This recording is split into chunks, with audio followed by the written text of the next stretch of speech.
Hi guys, welcome back to Flora Fun and Food. My name is Lauren and today I'm going to show you how I made this porcupine quill necklace for my godson Jackson. Let's go. Okay, so my godson really liked my porcupine quill earrings, but obviously these are more feminine and he wanted something a little bit more masculine. So he wanted a necklace. So here's what I got. I have this necklace cord here and I ended up buying one that already was put together, and I wish I would have just grabbed the roll because I need to take this apart to put beads and stuff on it. So we're going to go ahead and just cut these clasps and end caps off, and I'll just put them back on, just some new ones, because I didn't think things through. So we'll use the clasps and stuff that we can. So we'll set that aside.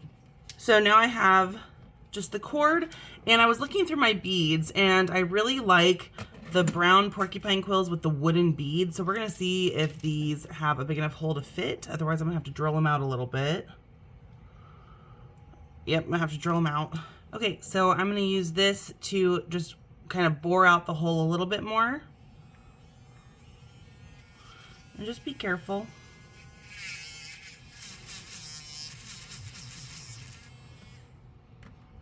There we go. Okay, I'm thinking like a long porcupine quill between the beads, and then maybe two shorter ones next to it. This one keeps flipping over. Maybe a longer one. Is this too long? I don't know. Maybe like that. Now the question is, does it need two more beads to look complete? Okay, we'll do this and then I'll see if I think we need two more beads on the ends, but I think I like maybe this, but it'll look different with the end caps. So now I'm thinking it was silver, but with the browns, I'm thinking maybe gold is better, and it's just gonna look better with the brown. So let's do gold. So to attach these, I just clip off this top kind of sharp point because it doesn't tend to sit well in the caps. And then I need to find a cap that will fit over this piece here. Maybe we'll go bigger. I'm actually going to cut down further because I just remembered I used the last of my medium-sized end caps over here. So we'll get down to the thicker part and use a thicker cap like that. So that one's going to work for those. And maybe I'll leave the pointy part on. Yeah, and attach them like that with the teeny tiny ones. Let's see if it works for this one. Perfect. Okay. I might cut them just a smidge so they sit a little bit better. Like that. I think I could go down even more. I don't want to do too much. There we go. That's good like that. And then all we need to do is take some E6000 glue and dab some on the end of our quill. And then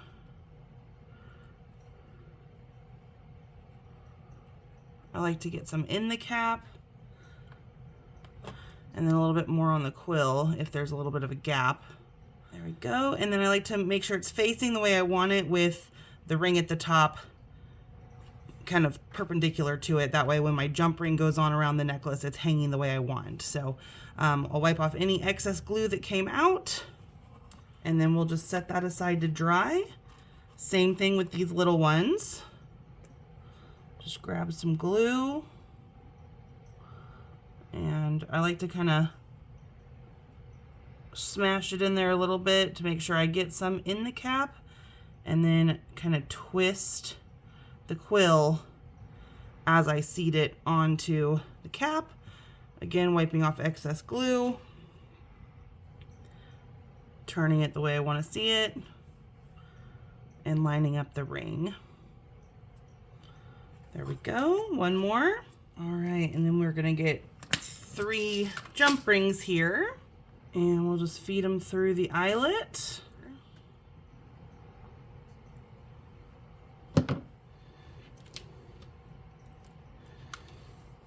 Do a bigger jump ring on the larger one just because the ring at the top is a little bit thicker on the thicker cap. And we want it to slide over the cord of the necklace, so put that one on there. Put our bead back on. Ooh, I am really liking this. Okay, let's do the last one and see it all put together here. All right, now we need to see if I think it should have 2 more beads. I don't know. What do you guys think? Let's try it. All right, let's try it with 2 more beads and see if I like that. You know what? I think I like the extra beads. So, okay, next we need to get our end caps onto our cord ends here. All right, same deal here. We're gonna get some E6000 on our cord and carefully slide it into our end cap here, wiping off extra glue. Same thing on the other side.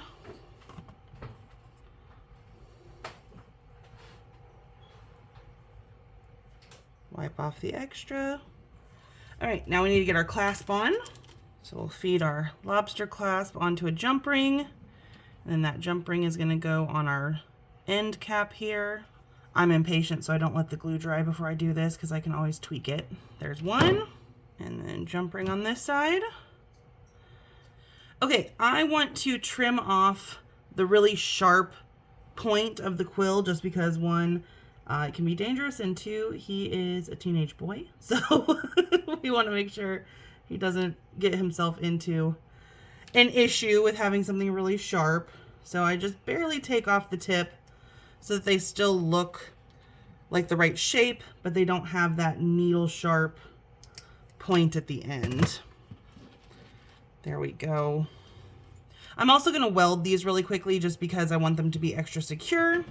All right, I've got my welding glasses on, and we are just going to secure that jump ring, polish it with our fiberglass brush, get some of that soot off.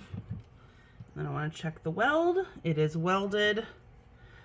I'm going to do it on the other jump ring here. Again, we're going to polish and test it. Welded. And finally, we'll do the jump rings down here on our quills. Again, this is just to weld it closed so that they don't come apart and he doesn't lose the quill pendant. And then I'm going to pinch these end caps just for extra security. And there we have the Porcupine Quill necklace for my godson. I hope you guys enjoyed this video. If you did, please give it a thumbs up and head over to my channel to subscribe for more content like this. And I hope to see you again very soon. Thanks, guys. Bye.